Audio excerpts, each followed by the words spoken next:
hesitated. I didn't want to play this, but it's going to set off the conversation. It is. It's a pretty decent one. And you know what I think I might do? Oh my God, we're at the 31-minute mark. J.D. Vance had played an oldie but goodie. He wanted to prosecute the Bidens. You guys enjoyed that. But I hesitated to play what I'm about to play. Because I would have just been super triggered like I'm about to be. And I hope you are too. It's not just cringeworthy. All right. I'm going to give you a take that nobody else is putting out there. Well, there's a couple people behind the scenes, but not out in the public. Not everybody wants to put themselves out there like I'm about to put myself out there. I have a theory here, and I don't think I'm wrong with it. And I have to keep telling Deb, as I'm insistent on expressing myself about my theory, as I see this stuff come at me. And I'm like, I'm not trying to convince you of anything. And she goes, you're not going to do it. So that's good. But I'm thinking out loud. And if my theory doesn't come to fruition, I'm going to tell you something right now. That's worse. That's worse. Oh, no wonder. Look at that guy. Put him on the screen. I'm going to play that one first. No, I'm not. I'm going to play this. Kamala. Hello. Hi. Hey there. Oh, hi. You're both together. Oh, it's good to hear you both. I can't have this phone call without saying to my girl Kamala, I am proud of you. This is going to be historic. We called to say Michelle and I couldn't be prouder to endorse you and to do everything we can to get you through this election and into the Oval Office.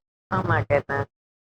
Michelle, Brock, this means so much to me. I'm looking forward to doing this with the two of you, Doug and I both, and getting out there, being on the road. But most of all, I just want to tell you the words you have spoken and the friendship that you have given over all these years mean more than I can express. So thank you both.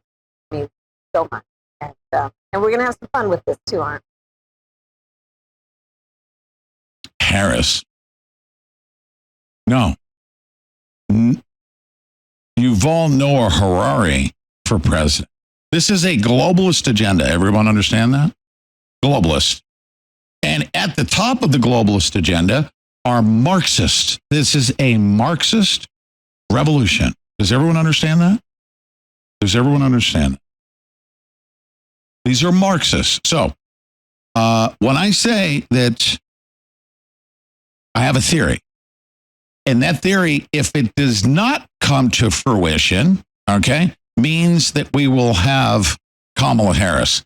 And that's worse than my theory. I'd rather be blown up like I expect will happen. True story. I would rather see fires in every city in America, all that stuff, and then have my theory come to fruition because at least we know what we have and who's been operating behind the scenes. So I'm going to speak out. I'm going to think out loud. And if you disagree with my theory, I just want you to know this, that if what I'm about to say does not come to fruition, it's worse. Having Kamala Harris in the White House is worse. Is worse. On many different levels. Worse because there will be half of our country who will vote for her. That's a problem. That's called a civil war. Okay? Because I don't know about you. I will not accept a communist freaking globalist dictatorship because how she even rose to power, okay, at this point in time is not democratic. Getting a telephone call from Barack Obama and Michelle Obama and her, we're talking about delegates. There was a process by which Joe Biden had to have a ground game, went out there, Joe Biden for re-election or whatever, and he became the nominee of the Democrat Party. That's the democratic process that we go through. We do the primaries, and then you collect all of your delegates. You win those delegates state by state, and you invite them to the national convention. That didn't happen. Barack Obama, behind the scenes, in a Chicago mafia style, literally removed, and he picked up the phone, he called all the rich people, okay? And he said, pull all of his freaking money. And so if Kamala Harris is to become the nominee and to come forth at the convention, that's worse. That's worse. I'm going to tell you that right now than what I'm about to suggest to you. And you need to go with me here. And I'm going to bring somebody on. His name is Mark Herr. He's from the Center for Self-Governance, and he's the expert. He's my mentor in this regard. Out of the Chicago School. Remember Charles Merriam. Just remember that. Political scientist. Okay. There are the social justice people out there, that basically want, political stuff and trinkets and things like that. And then there's a very active, violent, militaristic, Marxist revolutionary, Che Guevara style entity that's out there. And they're very impatient. And they know right now that if they lose this election 2024, their entire regime goes to jail. I mean, literally, the DOJ under President Donald J. Trump, although it's going to be by proper due process, are going to uncover all kinds of crimes and people are going to go to jail. They will not exist.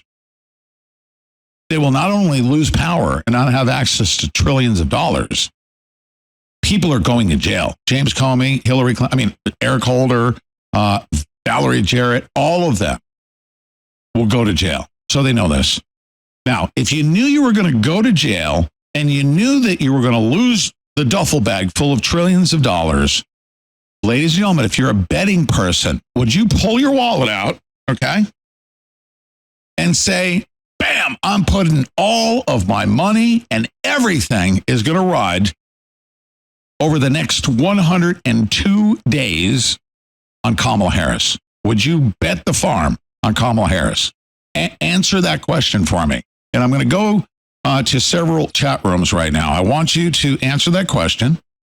Tell me, would you put all of your money, everything, your liberty is at stake, all of your wealth, all of the power that you acquired over decades, would you invest and make it all ride on Kamala Harris, knowing full well that Donald J. Trump will eat her alive in the public square? Okay? You can't even, every single American right now, I'm going to throw to my board operator, who his main concern, top level, is how much am I paying for 3 tomatoes? Okay? I got a young, small family, baby, and the grocery bill is outrageous. And my board operator doesn't care what your politics are. He cares that you're just about pointing a gun at him, trying to get $10 for 3 tomatoes.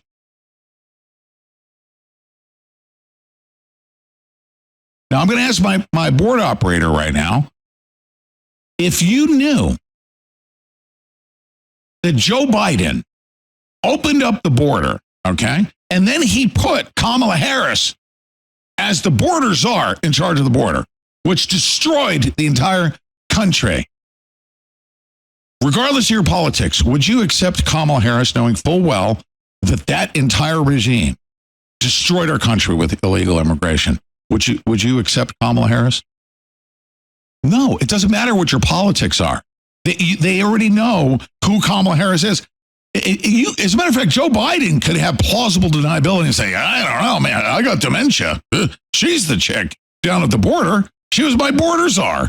If you got problems with the border, blame her. You can't even blame Joe Biden.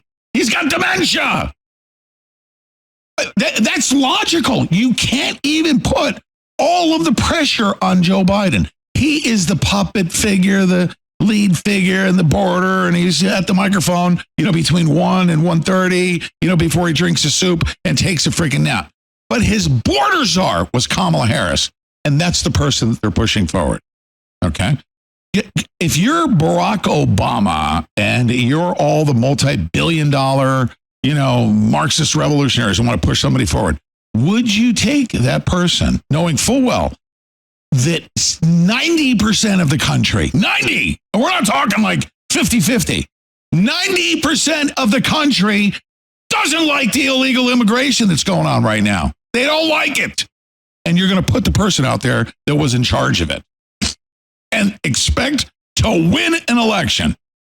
Really? Does that seem logical to you? It's not.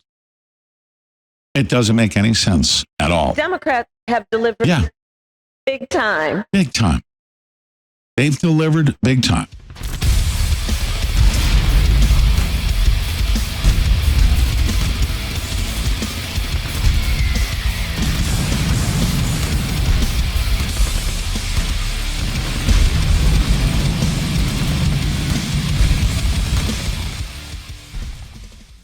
Banks are supposed to be the safest placeholders for cash in the world, but in 2022 that changed. The Federal Reserve pulled out $2.5 trillion of liquidity out of the banks, and the Fed also changed the requirements so banks don't need to keep any funds on hand. This means banks are starved for liquidity and have now become very dangerous places to hold your assets. Get out of the system with the world's safest and most private assets, silver and gold. Call Kirk Elliott, PhD at 720-605-3900. Be sure to tell him Pete Santilli sent you.